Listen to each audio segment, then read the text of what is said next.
Hello to the 10 people who might be watching this. 5? 4, 2 people might be watching this. So I'm going to be trying something a bit different today. No guitar, no microphone, maybe a mic, no guitar. Yes, no guitar. And I'm going to be doing a sew along with me for the Elliot top. By Cool Stitches. She's really amazing. She provided an actual tutorial on her YouTube channel and also a free pattern. Link is in the description. Hopefully this will be entertaining. Yes, so we'll be talking a bit about pirates too. Because why not, right? It's my channel, I do what I want. Let's get to the sewing. Hello!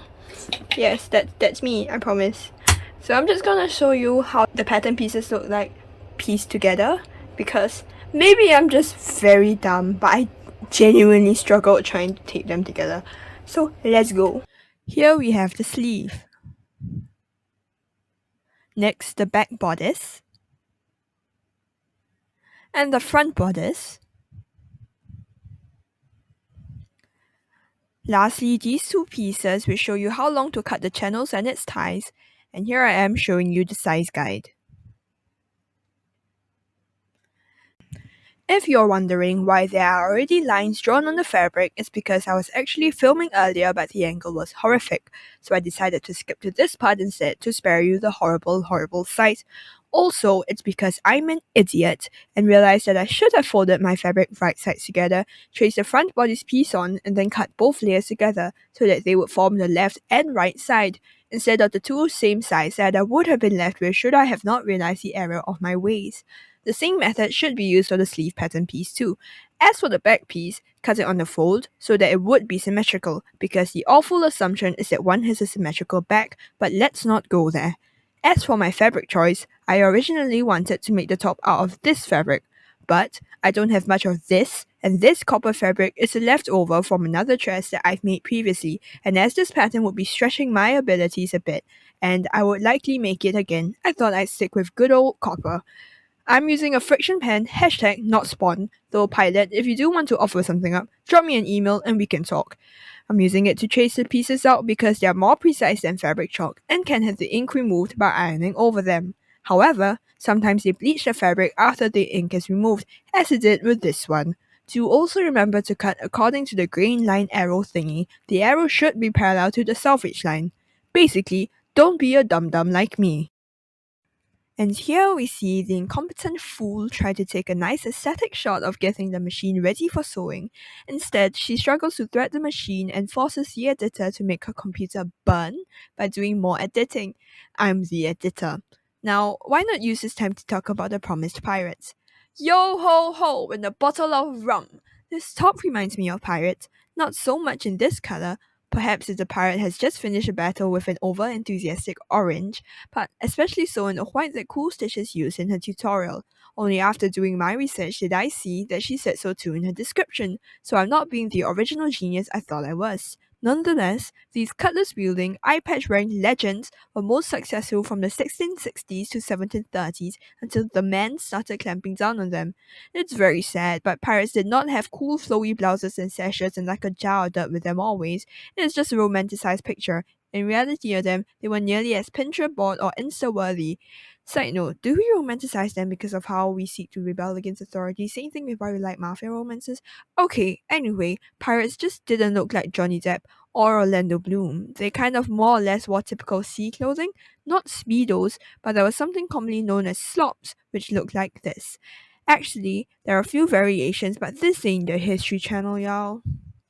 Here are some tips for dart sewing. Snip notches at the legs of your dart to make folding it in half even easier. Make a marking half an inch away from the end of your dart point, and once you sew to that point, reduce your stitch length. Stitch off of the fabric, do not backstitch. This is to prevent dimpling. Leave your strings longer to make it easier for you to tie knots to end your dart. On to a teeny tiny bite-sized portion about slops. Pirates wore slops because they were the attire that British had made men who were forcibly enlisted into the navy wear. Many pirates were seamen because no conflict equals no need for them. But they still got bellies to fill, you know, so why not turn to piracy? Side note, privateers were simply pirates with papers. In truth, I'm not sure what I'm doing in this video clip, but let's just say it's the next two steps. You should zigzag stitch or overlock all of the sides of the front and back bodice pieces except for the armholes. This is so that the edges don't fray. Once done, place the front bodice pieces on the back bodice piece, right sides together. Pin and sew at the shoulders using a 1 cm seam allowance. Talking about seams, let's seamlessly dive back into pirate attire. They too wore Monmouth caps. I know, kinda disappointed that it isn't one of those triangular pirate hats we saw Patchy the pirate so fabulously don. I genuinely think they look quite fetching though, but the thought of getting it wet with sea spray makes me shiver. Yes, tricones were in fashion in the 18th century, particularly in the military, and the odd pirate might have worn one, but it's overrepresented in the media. Knit hats were so much more common, providing warmth and comfort against a background of overwhelming testosterone and scurvy. Firstly, transfer the dots from the pattern piece onto your fabric. Set your stitch length to the highest possible setting and begin sewing about 2 thread lengths further than your seam allowance from one dot to the other. In this case, I stitched 3/8 of an inch away.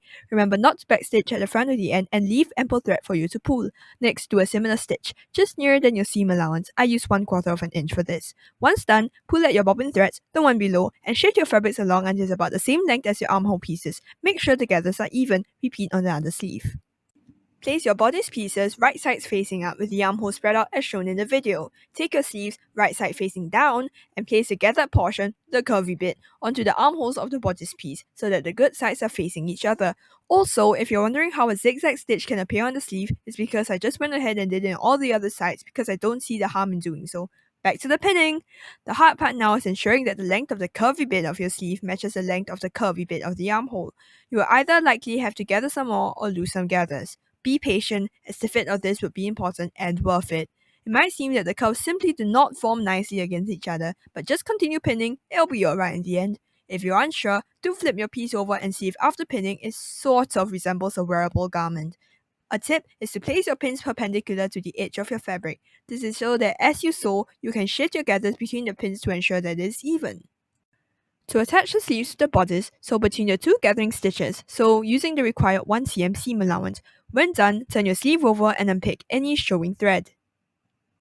Sew the bottom of the sleeves and the sides of the bodice shut. Speaking of sides, for a period of time, Queen Elizabeth I had this law where people had to wear a woolen cap on Sundays and holidays if they were above the age of 6. This was to increase the English wool trade, but it failed, so the law was repealed in 1596. It was still popular with seamen though, because, a warm head is always nice at sea. Monmouth cap! My throat is now hurting. Let's pass the time over to IRL Sarah. So we are almost done. I'm wearing it inside out now because I need to decide how I want to close it. Or if I want to actually do the channel ties because I'll be wearing it over something, but I don't want it to get too short or else I might end up not wearing it at all. Let's just see what I come up with. So I'm decided on doing one channel and just figuring it out after that. I pinned the 3 points where I would like it to curve and then use my trusty old French curve because curved rulers suck and French curves are superior. This is kind of math discourse I would like in this house to kind of just form a slight curve that I want on my channels, and using my extra fabric I gotta cut out the channel and the tie, and yeah. Alright, back to me. IRL Sarah just speaks too slowly. To pin the channel down, just follow the lines you've drawn and pin it accordingly. I more or less just pinned it straight across my back. To create the channel, fold your strip in half vertically and then fold the 2 edges in to meet the center line. For the ties, I originally tried to sew it right sides facing, then turn it inside out, just kind of like a long, thin scrunchie. Spoiler alert, it did not work. It was too long, thin, and stiff to be turned and created a nightmare. Here's the final dump of education. Queen Lizzie the First, yes, the hat one, yes, the one with funny red hair, yes, the one with rotting teeth, also had laws that dictated what clothing people, based on their social classes, wore. So of course, pirates being #legends, at least the rich ones, were like, lol guess, I'm wearing fine silk and velvet, even though I'm below what you're supposed to tell me to, cause I'm a rebel. But honestly, pirate fashion changed a lot based on wealth. A lot of the time it seemed to be more ill-fitting and not outright swag, more like hobo swag. They pretty much dressed like sailors of the time, and the captains dressed similarly to the wealthy men. I finished it! But I didn't video and show you how I did some parts because I'm just that good at YouTube, you know. Don't look at the hemline. And for the ties, I ended up doing that folding over thing, as I said, and I had to hand sew the ends because it was just too thick for my machine to go through. Don't look too close at it either. In the safety pin through this and threaded it throughout the channel. And for the sleeves, on the wrong side of the garment, I drew 7 cm away the line there, that's 7 centimeters away, so that it will form a 3.5 centimeter thing. And I proceeded to sew all around the sleeve with a 1.5 cm seam allowance, and then did another line, except leaving a gap so you could feed your elastic through the channel you created to create these nice gathers. So I did that 3 cm away, so that leaves about a 1.5 centimeter gap for my elastic to go in, because my elastic is about 1 cm plus width, so I want to leave some wiggle room for it, you know. So let's try it on! Sad Asian girl. Still a sad Asian girl, but with a nice outfit and royalty-free music backing her.